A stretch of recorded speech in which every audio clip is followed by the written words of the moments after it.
It's now question time, and I will call Senator Sharma. Thanks, President. My question's to the Minister representing the Treasurer, Senator Gallagher. Monthly inflation figures out yesterday show that inflation is again out of control and firmly above the Reserve Bank's target band, both in underlying terms and the headline rate. Penelope Smith, the head of the International Department at the Reserve Bank, said in a speech yesterday factors that could push neutral rates higher include growing fiscal deficits. Minister, is the Reserve Bank right or wrong? Thank you, Senator Sharma. Minister Gallagher. Just didn't hear the quote you read out. Sorry, there was just a bit about the noise. Can we just be really, really quiet? Would you mind just repeating the quote? Thank you, Senator Sharma. I was quoting Penelope Smith, head of the International Department at the Reserve Bank, who said in a speech yesterday factors that could push neutral rates higher include growing fiscal deficits. Minister, is the Reserve Bank right or wrong?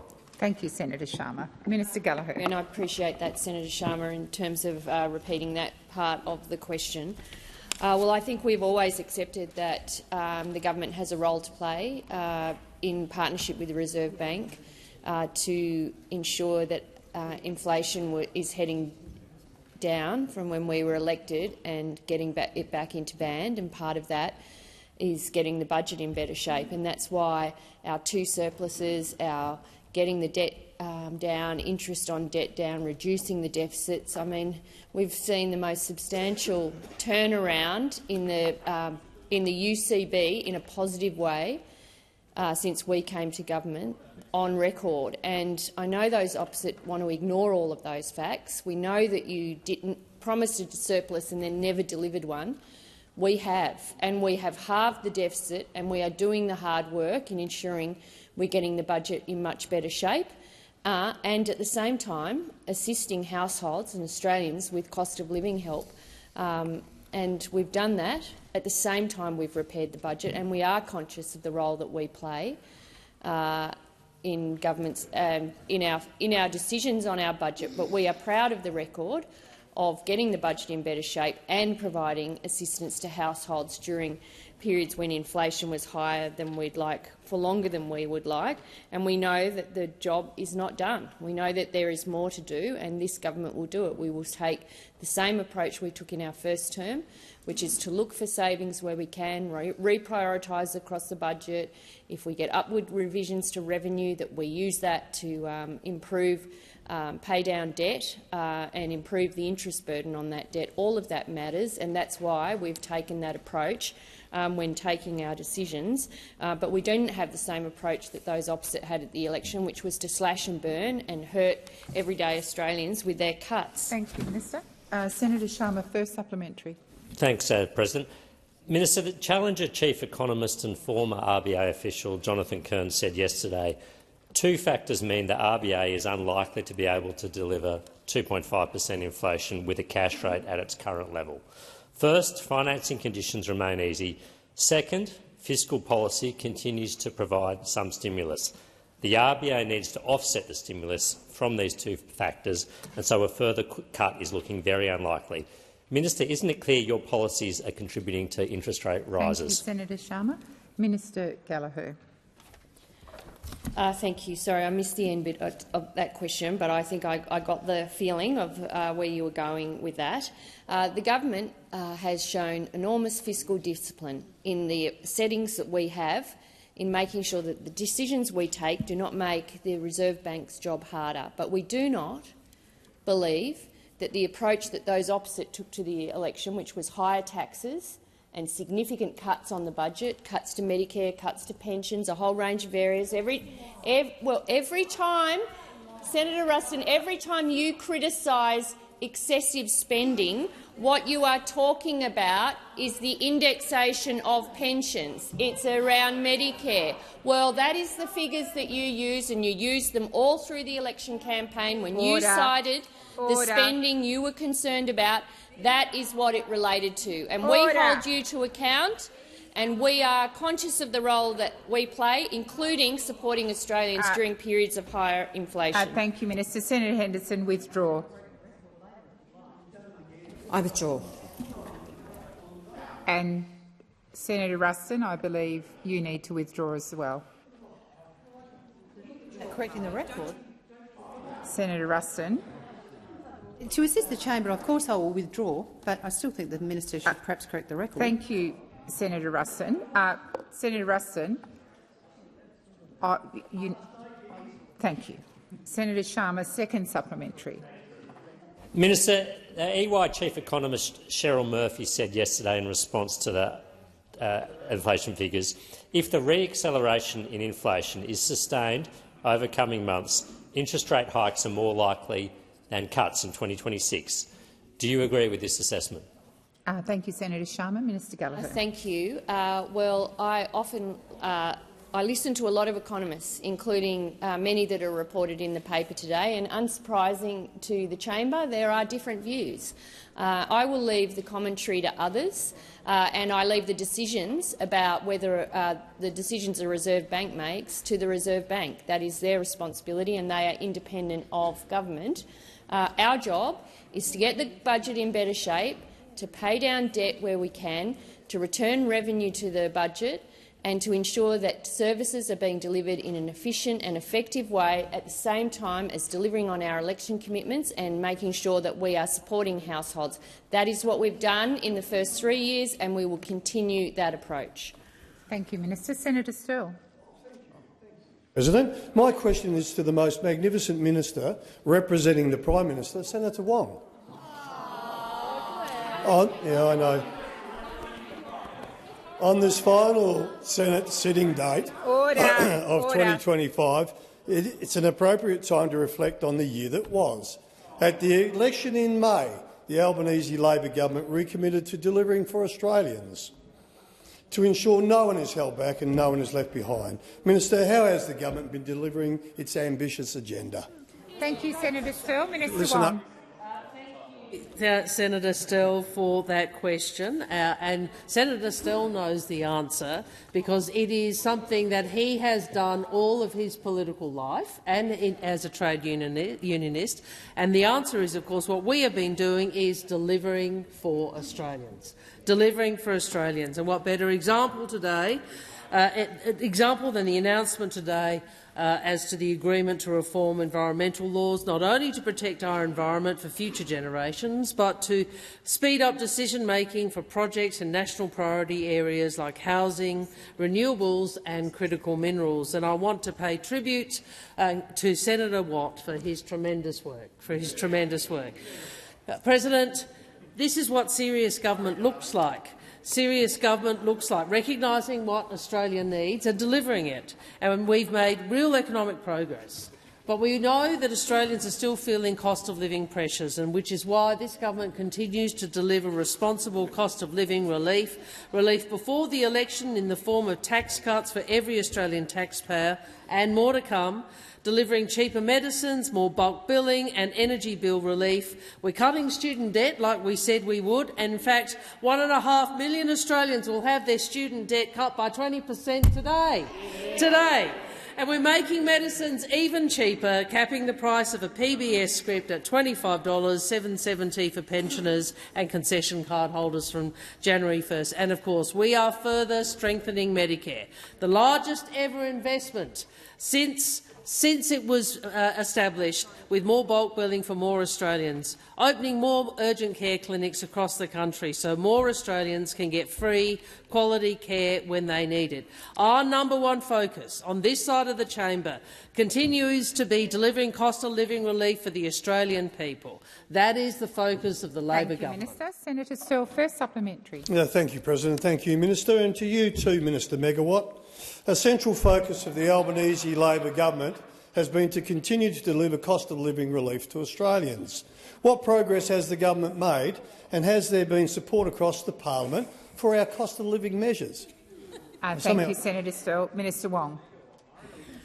Australians deserve a government that is focused on what makes a difference to their lives, like cost of living, and that's what we have spent 2025 doing. That's what we have done. That's what we've been focused on prior to the election, and we have continued to deliver since the election. Meanwhile, those opposite have opposed almost every cost of living measure this government has put forward. The only thing they have managed to promise in these last 12 months is higher taxes. And, of course, they could not even negotiate on these important environmental reforms because that would require them to take time out from their favourite pastime of fighting amongst themselves. It wasn't even clear who would be their lead negotiator.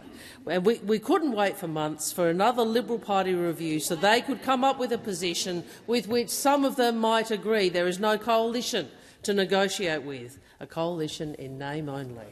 Thank you, Minister. Senator Sterle, second supplementary. Yes, thank you, President.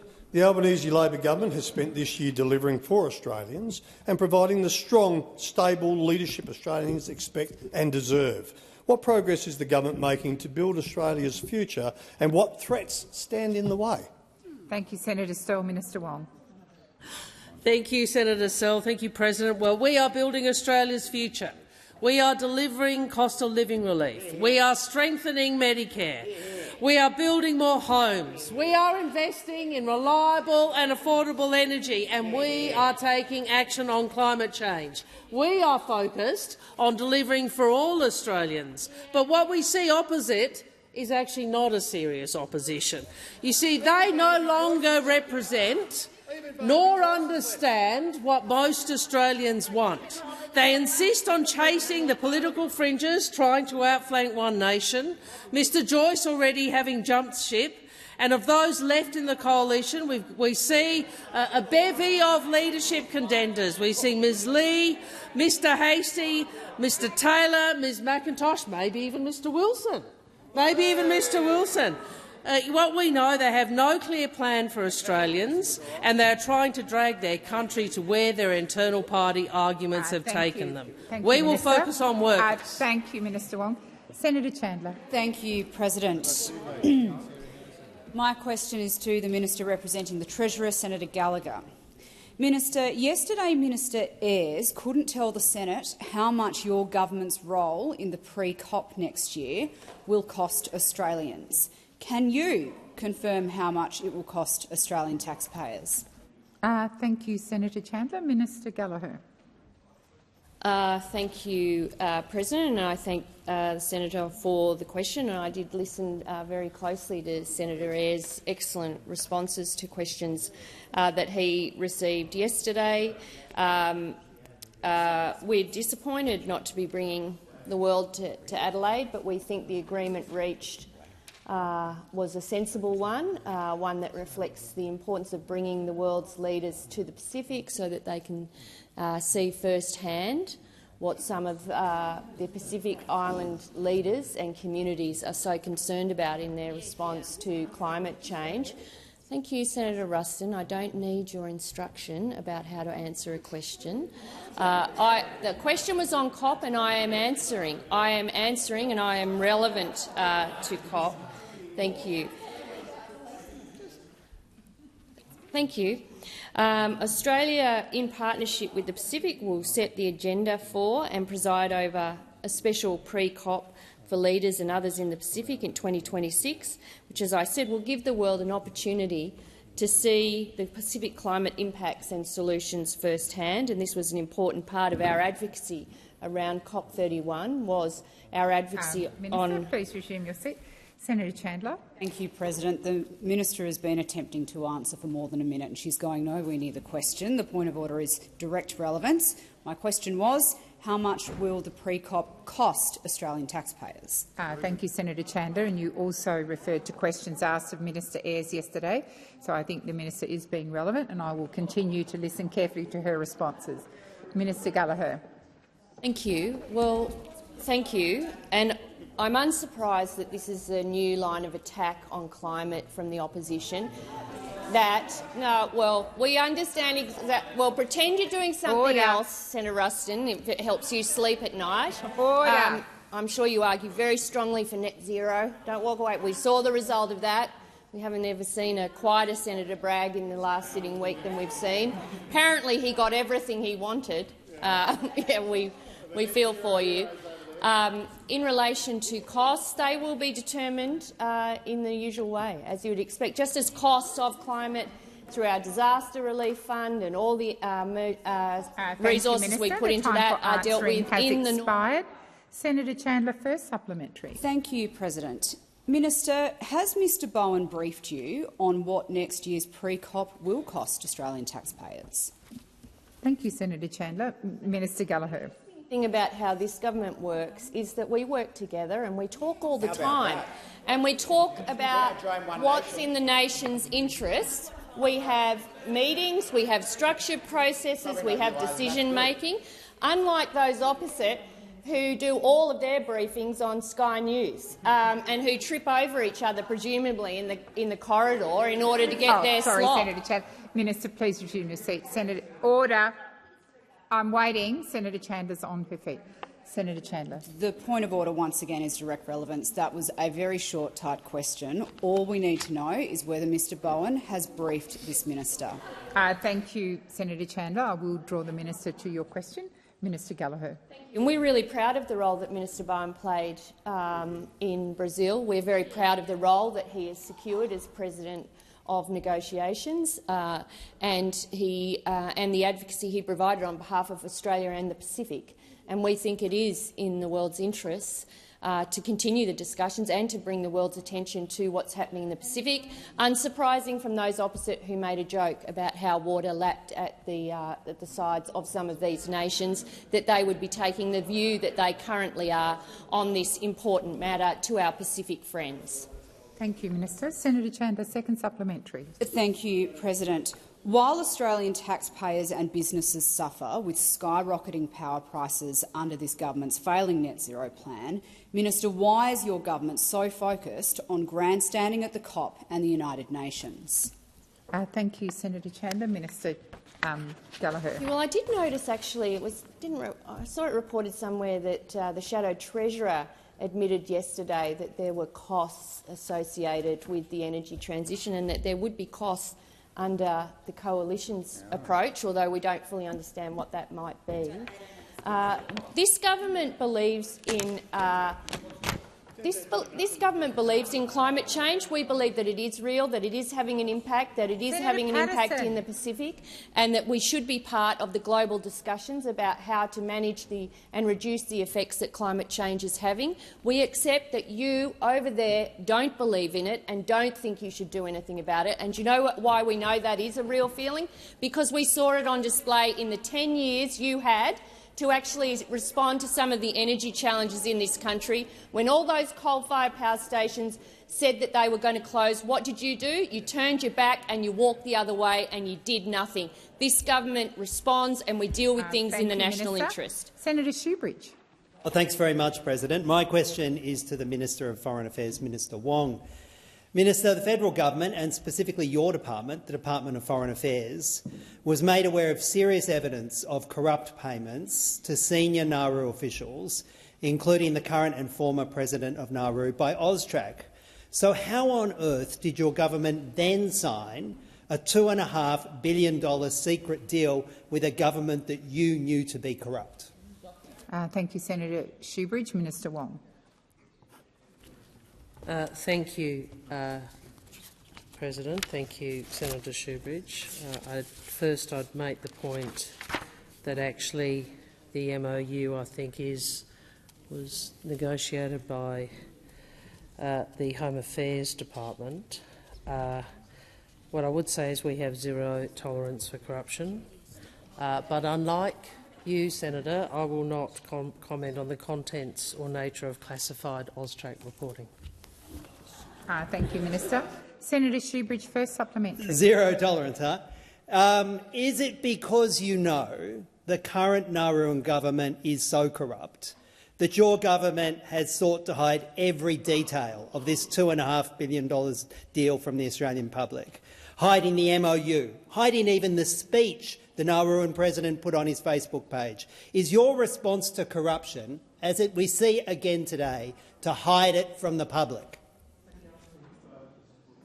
Thank you, Senator Shoebridge. Minister Wong. I think those questions should be addressed to, as I said, you've addressed me as Foreign Minister. I don't believe the MOU discussion is in the portfolio of the Foreign Ministry. Thank you, Minister. Senator Shoebridge, second supplementary. Well, Minister, that says it all, doesn't it? Yeah. Reporting in the Sydney Morning Herald today, found that your government has been indirectly funding the criminal bikie gang, the Finks, through dodgy contractors like MA Services, both in Nauru and even in the NAC here, guarding the NAC apparently. Why hasn't your government, why haven't you taken action to stop these contracts, or is giving Australian public money to bikie gangs now Labor policy? Minister Wong. Senator, I refer to my very first answer. Australian expectations about. I'm sorry, Senator Wong. Please resume your seat. There's a three-way conversation going on across the chamber when the minister is answering the question. Minister Wong, please continue. Thank you. I refer you to my my first answer, Senator, and I would also say to you that Australian government expectations about the use of Australian government funds are clear and are. Oh, sorry, Senator Shoebridge. Just wait, Senator Shoebridge. The minister is not being relevant to my question here, which is about bikie gang payments, which were not covered by the AUSTRAC, but indeed covered by the SMH reporting. The minister knows that and is trying to avoid the question. Senator Shoebridge, 3 times I called you. You are answering a question. The minister is being relevant to the question. Have you, Minister, did you want to make a further contribution? Yes, I did.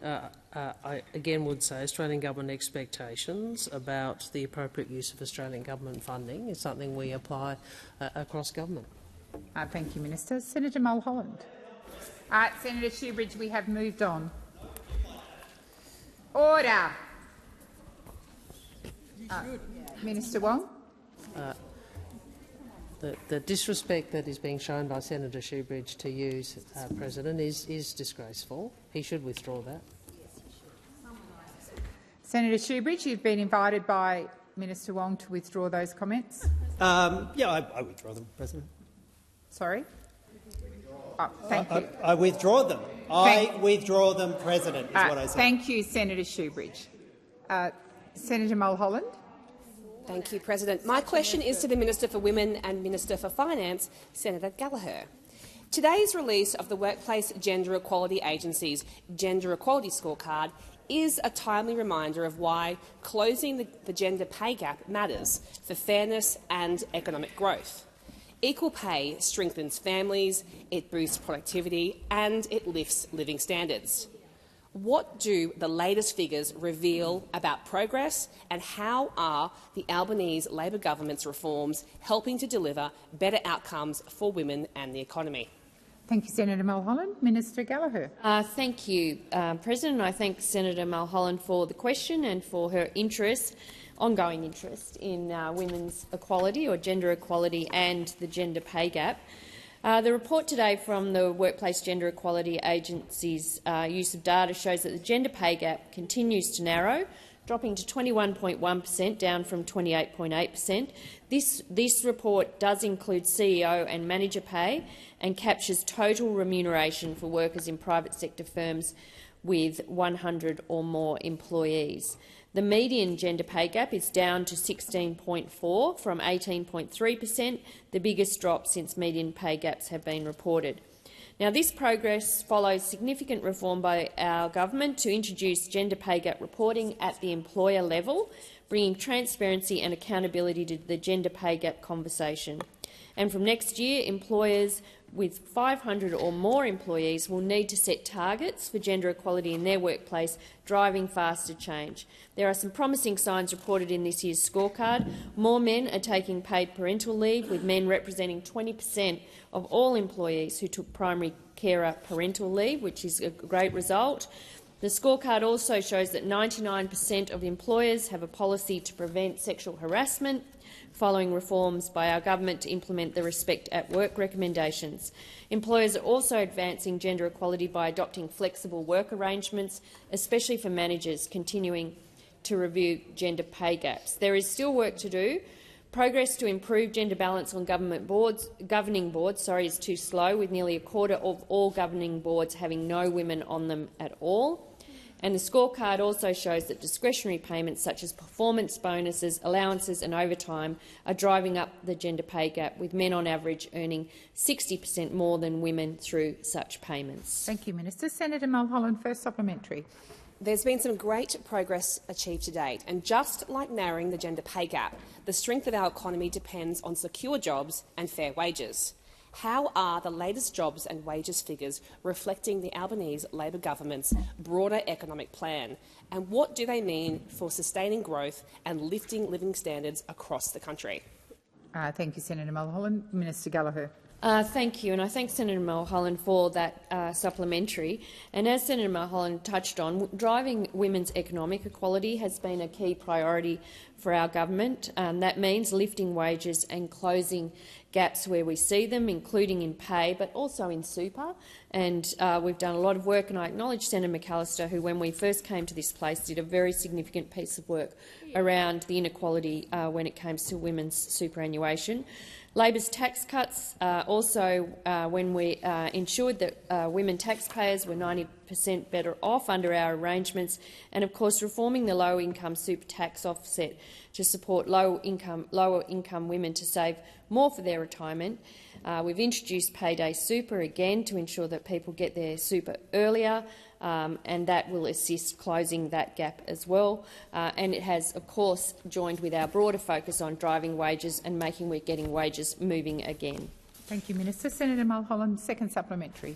This year we have already seen a strengthening economy with a narrowing of the gender pay gap, record employment and rising wages across the economy.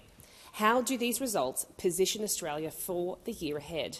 And why is it critical to maintain these gains for families and for businesses, especially in the face of those who would take a different approach?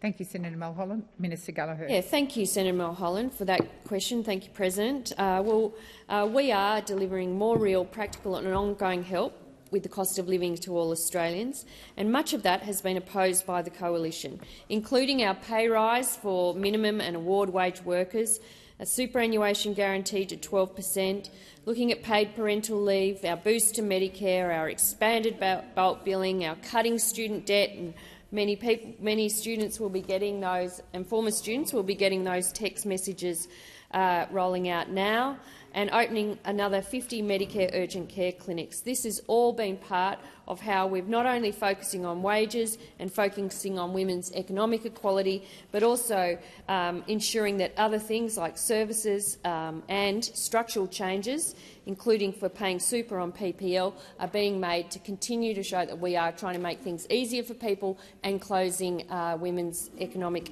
inequality at the same time. Thank you, Minister. I am informed that Senator Thorpe has given her question to Senator David Pocock. Senator Pocock. Thanks, President. My question is to the Minister representing the Minister for Communications, Senator Farrell. Minister, the Parliament passed 355 bills in the last Parliament, the 47th Parliament. There are 100 bills in front of the current Parliament. I think there's 16 bills alone in this afternoon's guillotine. None of those bills deal with banning gambling advertising, which was a recommendation over 2 years ago by the Murphy report. And so I'm interested, Minister, given we've had so much time for all these other things, when will the government actually get round to introducing legislation that bans all gambling ads over 3 years in line with a recommendation from the Murphy report? Thank you, Senator Pocock. Minister Wong. Senator, I may have misheard you. I thought you directed that to Senator Gallagher. It is Senator Farrell. You may have done that. Yeah, I understood Senator Farrell. Senator Farrell. Thank you, President, and I also understood it to me. And thank Senator Pocock for his question on the issue of online gambling. I think it's important that we put into perspective the work that the Albanese government has done in the gambling space since we came to office in 2022, and I think it's fair to say that this government has delivered the most significant online wagering harm reduction initiatives of the past decade including launching the Bet Stop and banning the use of credit cards for online wagering. The Minister has had several meetings with the harm reduction advocates, broadcasters and sporting codes as we, as a government, seek to make further minimisation of the harms associated with gambling. In other words, we are seeking to engage all of the stakeholders who have an interest in this issue in order to make further progress. So we've made progress. We're engaging with the stakeholders to make further progress. The Minister for Social Services and the Communications Minister are determined to continue the work of previous ministers in this space. Both the relevant ministers understand that there is more work to be done, Senator Pocock, and they've set about the process of ensuring that process continues and comes to a finalisation. Thank you, Minister. Senator Pocock, first supplementary. Thanks, President. Minister, gambling ads have so normalised gambling amongst young Australians. I had a father write in saying that his 16-year-old son had set up a sports betting account, lost $20,000, and now him and his wife are having to sleep on his son's floor because he's suicidal. And so I'm just wondering why your laundry list of things that you and other ministers read out haven't avoided this sort of harm, given we know it's such a challenge in our communities. Thank you, Senator Pocock. Minister Farrell. Thank you, President, and thank you, Senator Pocock. And obviously the circumstances that you've just outlined are tragic, and nobody would want that to happen in their family.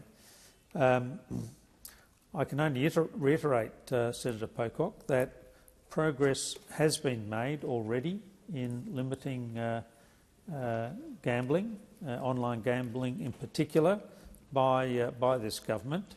And as I said in my previous answer, we're working with all the stakeholders to come up with a solution to this issue and provide fresh legislation to continue the good work that has already been done. Thank you, Minister. Senator Pocock, second supplementary. Thanks, President. Thanks, Minister. Minister, we've seen online gambling increase over the last 12 months, which kind of flies in the face of what you're saying. And I'm really interested. We have these awful harms happening in communities across the country. You have a landmark report that laid out how to treat this as a public health issue with recommendations. Why is the government not implementing the Murphy report? Thank you, Senator Pocock. Minister Farrell. President, and thank Senator Pocock for his second supplementary question. Look, progress is being made. Can I just give you a few facts in this space, Senator Pocock? BetStop has officially reached over 50,000 registrations. In fact, the figure is 51,079, 39% of whom have chosen a lifetime ban. There's 32,610 of these are active exclusions. Around 4 in 5 people who have registered for self-exclusion. Minister Farrell, please resume your seat. Senator Pocock. Sorry, President, just on relevance, the Murphy report didn't recommend BetStop. I'm specifically asking about the recommendations of the Murphy report. Yes, and the minister is being relevant, and I will draw him to the Murphy report, but he is talking generally about what the government has done. Minister Farrell. Thank you, President. Around 4 in 5 people who have registered for self-exclusion have since experienced a better overall quality of life. Minister Farrell. Sorry, Senator Pocock. Sorry, President. Maybe I'll try that again. Just on direct relevance then, BetStop was not part of the Murphy report. I'm really interested in the Murphy report and when that will be implemented. Thank you. I will continue to listen carefully, and if necessary I'll draw the minister to your question. Minister Thank you, President. Look, we have made progress in this space, Senator Pocock. We've banned the use of credit cards for online wagering. We've forced online wagering companies to send their customers monthly activity statements outlining wins and losses. We've provided thank you, Minister Farrell. The time for answering has expired. Senator Kovacic. My question is to the Minister representing the Prime Minister, Senator Wong. Reports today say the Housing Minister, quote, read the Riot Act to Housing Australia bureaucrats. The HAF scoreboard is not good. It has bought 889 homes, built none, and in some cases is spending $1.3 million per dwelling, almost 3 times the average Australian cost to build one, all while Housing Australia faces accusations of severe governance dysfunction. Will the government admit that it has lost control of its housing agency? Thank you, Senator Kovacic. Minister Wong. The answer to the last part of that multifaceted question is no. What I would also say, Senator, as you know, this government is making it a priority to invest more in housing. I appreciate that has not been the position of the party of which you are a member, although you weren't a member of the relevant government. I would appreciate that you may not be aware of the history, but obviously we do have a housing affordability challenge in this country. It is regrettable that over many years of coalition governments there was not federal government involvement in increasing supply. We are determined to change that. 373 social and affordable houses you built in 9 years, Senator Henderson. 373 in 9 years. Why don't you stand up and defend 373 in 9 years? But I'm not going to let Senator Henderson disrupt your question, Senator Kovacic. The minister is very focused on— Senator Henderson, I've called your name at least 4 times. Minister Wong, please continue.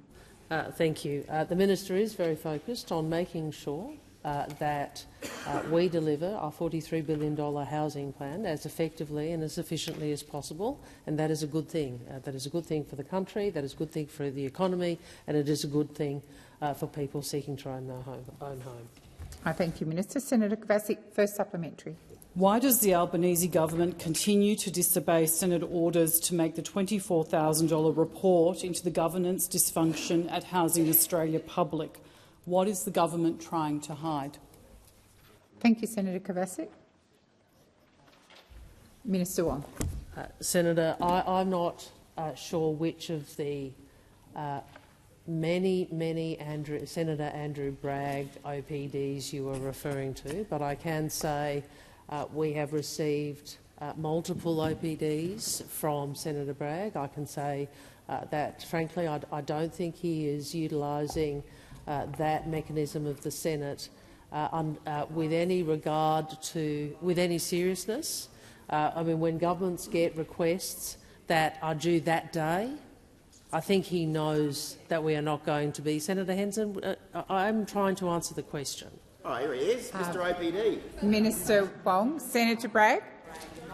Thank you very much. Point of order on relevance. The question was, when will the government comply with the order? Thank you, Senator Bragg. The minister's being directly relevant to the question. Minister Wong, please continue. I think I am being directly relevant. I do respect this institution, and I have used OPDs in opposition too, but what we see from the opposition, in particular the Senator Bragg, it's not a serious use of the Senate's powers. Because because you give us— you give us a day or less time has expired. To provide— Thank you, Minister Wong. Senator Kovacic. The Albanese Labor government— Second supplementary. The Albanese Labor government is spending $60 billion to build fewer homes than the previous coalition government. Will the Albanese Labor government apologise— Senator Kovacic, please resume your seat. Minister I would really appreciate it if you could start that again. Your colleague, Senator Bragg, was obviously very keen to talk about himself, but I'd quite like to hear your question. Thank you. Senator Kovacic, if you would start your question again, and we'll start the clock again. Thank you. The Albanese Labor government is spending $60 billion to build fewer homes than the previous coalition government. Will the Albanese Labor government apologise to Australians for making the housing crisis worse than ever? Order on my right.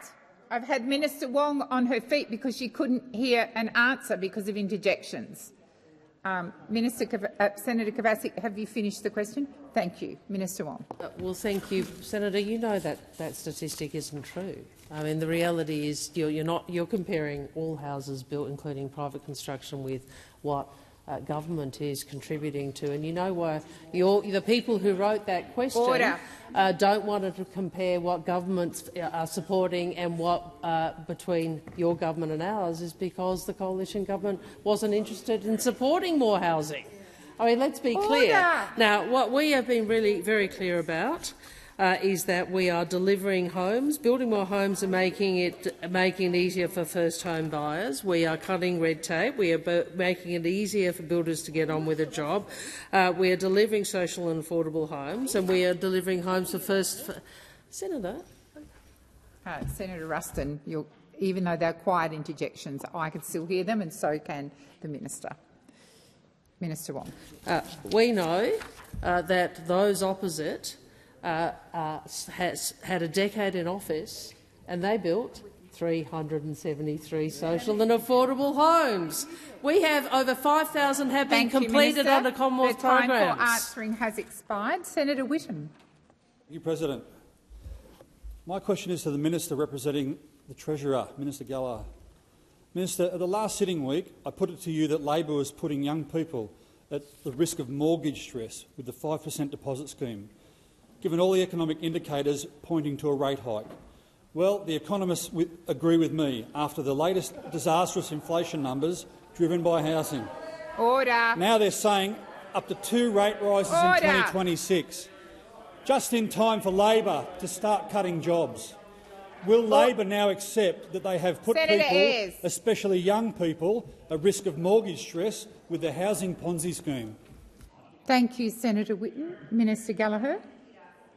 Thank you, President, and I thank Senator for the question. And this government's very proud of the housing policies that we've put in place in order to deal with the challenges on housing supply because of, again, what we inherited from those opposite after a decade of ignoring housing, having nothing to do, nothing to say, allowing housing affordability to be ignored. Please resume your seat, Senator. Senator Bragg, I don't think I need to have to call a whole list. You're not in a debate with me. You are not in a debate with me. There's been a number of interjections across the chamber from the left. You need to listen respectfully and quietly. Minister Gallagher. Thank you. And I'm sure the senator has read the Treasury modelling and the Treasury evidence around the 5% deposits. But we don't apologise for looking at every Minister Gallagher, please resume your seat. I'll remind the chamber that this is a question from Senator Whittam, and the interjections from the opposition are disorderly and rude to Senator Whittam. He has the right to have his answer heard in silence. Minister Gallagher. Thank you. And probably relevant for this discussion as well is construction cost inflation has fallen under this government from a high under the coalition when it was running at annually 17%, has now fallen to 2.1% under Labor. There are more first-home buyers under Labor. We've directly helped 197,000 Australians into home ownership sooner, 3 times more than the former government. Housing approvals are up 15% compared to a year ago, with townhouses and apartments up 55% compared to a year ago. New home starts are up. New dwelling commencements were up 9.2% in the March quarter, and overall, over 520,000 new homes have been built under the Labor government. This includes more than 5,000 social and affordable homes delivered under the federal government investment, compared to how many? 373 over a decade by those opposite, because they didn't care about social and affordable housing. 373 over a decade. That is the progress we are making. We will use every lever available to us to ensure that everyone has access to a secure and sustainable housing. The time for answering has expired. Senator Whitten, first supplementary. Thank you, President. We all remember the GFC. We all remember the destruction that was brought down on the world economy by subprime lending. Now APRA has had to step in. For the first time, they have had to introduce debt-to-income limits on lending to slow down the issuing of high-risk debt that is being pumped by Labor. Does Labor accept that APRA's actions are a result of Labor pushing high-risk subprime lending on Australia's most vulnerable borrowers? Thank you, Senator Whitten. Minister Gallagher. Thank you. Well, we support the responsible lending obligations and have been part of arguing, including post the period of time that you talk about through the global financial crisis, to make sure that those obligations by lenders are in place. We think, and we have a strong, well-run banking system in this country. The banks take their and the lenders take their obligations seriously around ensuring responsible lending, and that's an important part of their responsibility as regulators. Our job is to make sure that we're doing what we need to do under the policy arrangements that we have on our housing agenda, to make sure that all those arrangements are in order. We believe they are, and I commend the work of the Housing Minister, Minister O'Neill, for all the effort and energy that she brings to this portfolio, which, as we said, had been ignored for 10 years under those opposite. Thank you, Minister. Senator Whitten, second supplementary. Thank you, President. APRA has had to put the brakes on Labor's subprime lending scheme. I'm sorry. Order across the chamber. Senator Whitten, could you start again, and I'll ask that the clock be set again. Thank you. Order. Order. Minister Wong, I've asked the senator to start his question again. Order. Senator Whitten. APRA has had to put the brakes on Labor's subprime lending scheme. Inflation is rocketing. Economists are seeing rate rises in the future. Labor has lured into a hyperinflated housing market, taking out mega mortgages based on Labor's false promises of outlandish predictions. Has Labor modelled the default rates on the 5% loan scheme for 2 rate rises in 26, and how much will this cost the Australian people?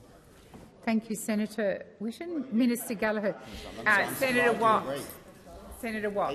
The opinion leaders. Order on my right. Order. Minister Wong. Minister Wong, I have Senator Gallagher on her feet. Senator Gallagher. Thank you. Well, I reject the assertions that have been put in the question, so I make that clear. In relation to do we essentially work with the banks and understand what's happening in the housing market? Yes, we do. And I think if you look at some of the comments that the bank CEOs have made to the House Standing Committee just a week ago, they've made comments in this regard, including that they, if I look at the Westpac CEO, I don't think the first home buyer scheme is driving housing prices. And from the CEO of CBA, I know Treasury has done some— Minister Gallagher, please resume your seat. Minister Wong. President, if Senator Bragg can't contain himself, perhaps he should leave. Well, I quite agree, Senator Wong. I've called you to order. Senator Bragg, you've apologised. You've kept interjecting. You are answering me back now, which is we're not in a debate. If you can't— Senator Colbeck. Senator Bragg, if you can't listen in silence, you can leave the chamber. Minister Gallagher, did you wish to continue? Indeed. I should remind the chamber that lending rules and serviceability requirements remain the same under this scheme. 5% deposits help first-home buyers get a home sooner and save tens of thousands in mortgage insurance. It does not increase how much a person can borrow, so I reject the question that was put. Senator Grogan. Thank you, President. My question is to the Minister for Early Childhood Education, Senator Walsh. Highly skilled educators are the backbone of our early learning system, and we know that their hard work delivers benefits for children that last well into their school years and beyond. But for too long, these educators have been underpaid, undervalued and overlooked. Can the minister outline what the Albanese Labor government is doing to overcome this and ensure we retain hard-working, highly trained and experienced educators? Thank you. Senator Grogan. Minister Walsh. Thank you, President, and I thank Senator Grogan for her question. And I know that everyone on this side of the chamber, including Senator Grogan, values our nation's hard-working early childhood educators. Next Monday is a historic day for our nation's dedicated professional early educators because this is when the second part of our 15% pay rise rolls out. It means an extra $160 a week in their pay packets. And when combined with our support for minimum wage rises, that's an extra $200 a week, all up. This is a game changer for this workforce.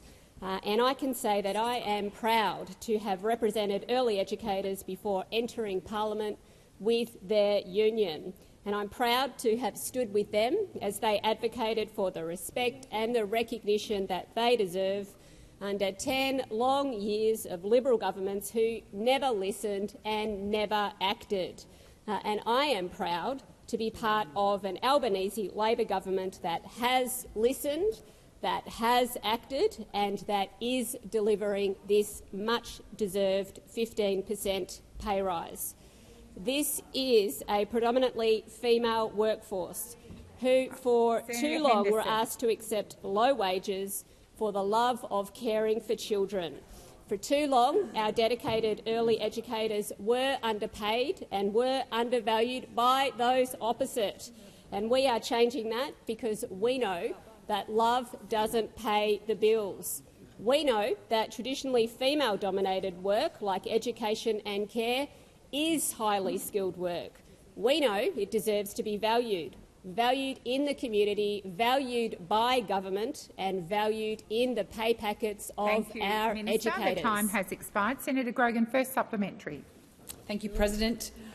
Minister, that's great to hear about that 5% pay rise next week. I think this side of the chamber we're all very excited about that. You've also spoken about the importance of the pay rise for early educators who are already feeling that relief in terms of cost of living. Can you please outline for us how the pay rise is stabilising the sector and what impact that's having on children and on their families? Thank you, Senator Grogan. Minister Walsh. Thank you, President, and thank you, Senator Grogan. Well, when the Albanese Labor government first came to office, we inherited a sector which educators were leaving in droves, and that was because of a decade of coalition neglect. A decade of talking down this workforce, a decade of low wages by deliberate design. We inherited high vacancy rates, high burnout rates and widespread casualisation. But since educators received the first 10% of their pay rise in December last year, we have seen this turn around. The number of educators is up. Vacancy rates are down. Educators are able to stay in the jobs that they love. And when educators can stay in their jobs, it means more stability for children, more stability for families and more stability for the sector that they rely on. Thank you, Minister. The time for answering has expired. Senator Grogan, second supplementary. Thank you, President. Thank you, Minister. That's excellent news. We know that a quality, respected workforce is the foundation of a quality early education system, and the Albanese Labor government is delivering for these workers, as you've pointed out, with a well-deserved 15% pay rise. Could you take us through why the government has taken this approach to the early childhood workforce? Thank you, Senator Grogan. Minister Walsh. Thank you, Senator. And we are delivering, and we have had to take this approach because, unfortunately, not everyone has always backed this vital workforce. When we announced our historic 15% pay rise, those opposite dismissed it as, I quote, a sugar hit, a sugar hit. Senator Canavan even called it a handout. On this side of the chamber, we know that our early childhood educators, they earned this pay rise. Families know that educators earned this pay rise. But those opposite don't believe that early childhood educators deserve a cent more. Those opposite left educators stranded and they left services stranded. Order. That is their legacy on that side of the chamber. Educators tell me that they finally feel valued. And you can jeer all you like, Senator Canavan and your colleagues, Minister, but educators know who backs them. Chair. Thank you. Time has expired. Senator Canavan. Thank you very much, Madam President. My question is to the Minister representing the Minister for Climate Change and Energy, Senator Ayres. Minister, new data released today shows that Australia is barely reducing its carbon emissions. They're slightly fallen to 437.5 million tonnes of carbon dioxide equivalent emissions for the 12 months to June 2025. Minister, when the government came to power over 3 years ago, annual emissions were 440.5 million tonnes. So in 3 years, the government has achieved an annual emissions run rate of just 1 million tonnes per year. During the last coalition government, emissions reduced at a rate of 13 million tonnes per year. So, Minister, why was the last Liberal National government able to cut emissions at a rate 13 times that you have, despite your promise to get to net zero by 2050? Thank you, Senator Canavan. Minister Ayres. Well, it's a tough day for those of our colleagues in the National Party. It's a tough day, and you know I know that what our opponents hope for and pray for is that they're hoping for a little bit of bad performance because nothing fills their hearts full of joy. Nothing fills their hearts full of joy than a bad outcome. But this is an unambiguously good outcome. This is an unambiguously good outcome. Now it is true. It is true that a bit like the opposition's approach to COVID accounting in a range of other areas, it is true that during that COVID period, that emissions in areas like transport declined. That is true. That is true. But what has happened here is an unambiguously good outcome, where the equivalent of our whole aviation sector in emissions terms, Senator Canavan, you've in emissions terms has reduced. It is. I don't want to trigger anybody over there. It is, but it is an uptick in emissions performance, and that is a good thing.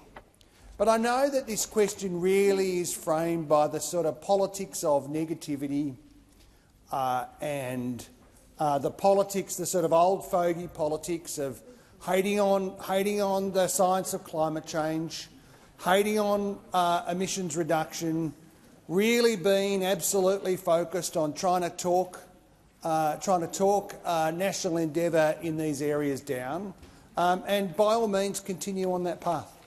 Thank you, Senator Ayres. Minister Ayres. Senator Canavan, first supplementary. Thank you, Madam President. To get to the government's target, Minister, of 62% emissions reduction by 2035, Australia must cut its emissions at an annual rate of 21 million tonnes per year for the next 10 years. Given the government's only been cutting emissions at a rate of 1 million tonnes per year, how is a 62% target realistic or affordable for Australians? Thank you, Senator Canavan. Minister Ayres. Well, in the year to June 2025, Australia's total emissions decreased by 10 megatonnes, or 2.2%. Our annual emissions are now 29% below 2005 levels. We've seen decreased electricity emissions, reflecting record renewables generation. What we are seeing is that's the thing. Minister Ayres, please resume your seat. Senator Canavan, Senator McDonald, come to order. Senator Canavan. Minister Ayres, please continue. We've seen decreased emissions in agriculture, decreased emissions from industrial processes, decreased emissions in stationary energy, decreased fugitive emissions. I mean, these reflect the efforts not just of the Commonwealth Government but of industry to work hard to achieve these outcomes in the national interest. Senator Canavan, second supplementary. President, Minister, to get to net zero by 2050, Australia's required run rate for emissions reduction is 18 million tonnes per year.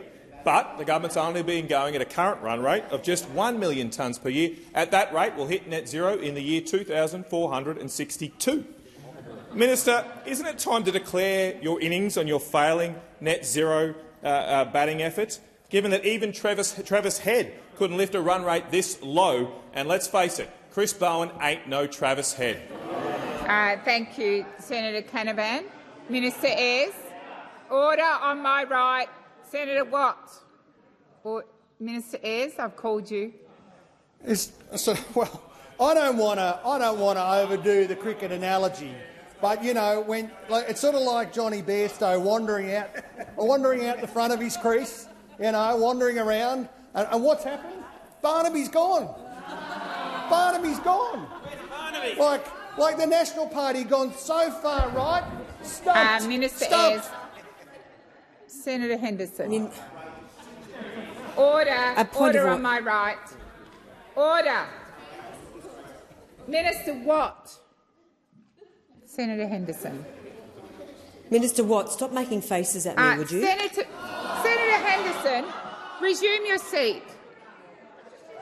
Resume your seat. Order. Order. Order.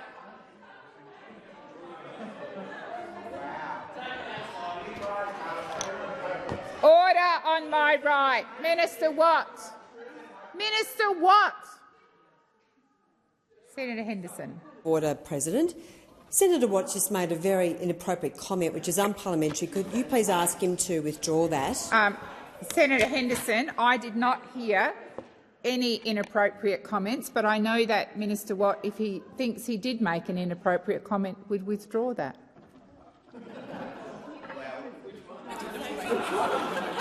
I've been misrepresented before, so what I said is that Senator Henderson is setting the pace for the coalition, and I withdraw. Thank you. Senator Henderson. President, I would ask that when withdrawals are being made, that they be made unconditionally without commentary. Well, and I just order. And I would just ask that you bring the minister to order. Senator Henderson, I invited the minister, if he made an unparliamentary comment, to withdraw it. He repeated, I think, the comment. I don't know, because I said to you, you're not in a debate with me. You are not in a debate with Senator Henderson. I will refuse to hear you any further if you keep speaking at me. You've made your point of order. I said at the outset of the point of order I didn't hear anything unparliamentary. I think my record on pulling people up on unparliamentary behaviour speaks for itself. I invited the minister, if he made a comment, to withdraw it. He made a comment which was not unparliamentary. Let's move on. I'm going to invite Senator Ayres to continue his response. I remind him that he needs to address the chair. Well, I have to confess I have, over the last couple of minutes, lost the thread of whatever the cricket question was over there, President. I just say, we have got a job to do. We have set targets. Australians have elected this government to deliver lower emissions, to build an electricity system that is modern and fit for purpose, to get Australian industry up and off the mat after a decade of disinvestment, of forcing business offshore. This is a government that's for manufacturing and for a modern electricity system. Thank you. Minister Wong. Thank you. I ask that further questions be placed on notice, and I also move that further time be allotted for the remaining stages of the bills listed in the motion agreed to earlier today as follows, commencing from 3:30 p.m. until 5 p.m. I move that the question be now put. So the question is that the motion is moved by Minister Wong be agreed to. Those of that opinion say aye. Against? No. Division required. Ring the bells for 4 minutes.